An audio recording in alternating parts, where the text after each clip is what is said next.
Hello friend, जय श्री कृष्ण बधा मित्रों ने मारी चेनल रसोई नो कर्यावर एमां आजे आपणे बनावीशुं लोटवाळा मरचा।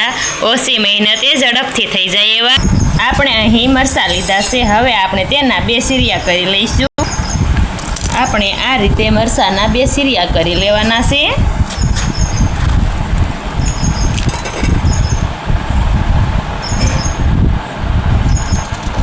તમે કોઈ પણ જાતના મરચાંનો ઉપયોગ કરી શકો છો। આપણે આ રીતે બધા જ મરચાંના સીરિયા કરી લેવાના છે। વચ્ચેથી કાપીને બે ભાગ તમે તીખા કે મોળા કોઈ પણ જાતના મરચાં લઈ શકો છો। આપણે મરચાં લોટવાળા કરવા માટે તપેલીમાં 3 પાવડા જેટલું તેલને ગરમ મૂકીશું। આપણું તેલ ગરમ થઈ ગયું છે। 1 ચમચી રાઈ નાખીશું, अर्धी चमची जीरू, 5 चमची जेटली हळदर नाखीशू।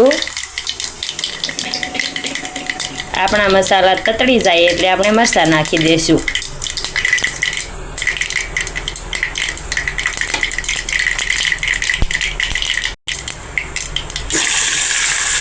आपणे तेमां मरचा नाखी देवाना अने हलावी लेवाना आ रीते।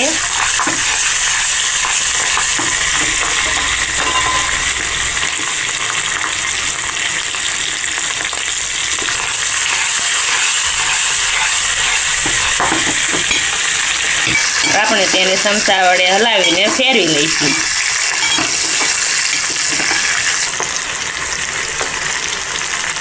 આપણે હવે તેમાં મીઠું નાખી દઈશું સ્વાદ અનુસાર।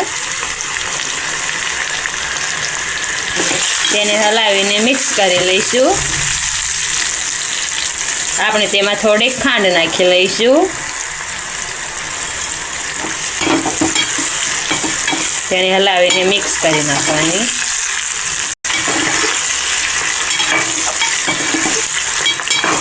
આપણે મરચાંને 2 થી 3 મિનિટ માટે તળાવા દીધા હતા। હવે આપણે આ રીતે ચણાના લોટને તેમાં ભભરાવી લઈશું અને તેને હલાવીને મિક્સ કરી નાખીશું। આપણે જરૂરિયાત મુજબ તેમાં ચણાનો લોટ નાખી અને તેને હલાવતા જઈશું અને મિક્સ કરતા જઈશું।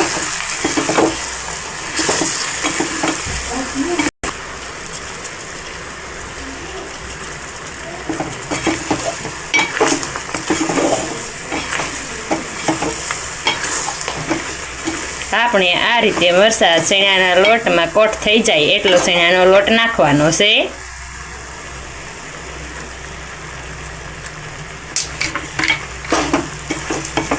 આપણે આ રીતે સારી રીતે ચણાના લોટને મિક્સ કરી લઈશું।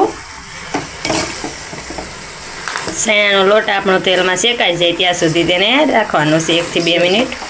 સહેજ બ્રાઉન રંગનો થાય ત્યાં સુધી આપણે ચણાના લોટને ગેસ પર રાખીને શેકાવા દઈશું। આપણો ચણાનો લોટ આ રીતે બ્રાઉન રંગનો થઈ જાય એટલે આપણા મરચાં તૈયાર થઈ જશે લોટવાળા। હવે આપણે તેને નીચે ઉતારીને પીરસી દઈશું। આપણા મરચાં લોટવાળા તળાઈને તૈયાર થઈ ગયા છે તો હવે આપણે તેની ઉપર કોથમીર ભભરાવી દઈશું। આપણા મરચાં તૈયાર છે તો હવે આપણે તેને પીરસી દઈશું। આપણે મરચાંને રોટલી, દહીં અને કોબીજના સંભારા સાથે પીરસી દઈશું। આપણા મરચાં તૈયાર છે લોટવાળા, તમે જોઈ શકો છો। આવી જ મારી અવનવી વાનગીઓ જોવા માટે રસોઈનો કર્યાવરને લાઈક, શેર અને સબસ્ક્રાઈબ કરી લેજો।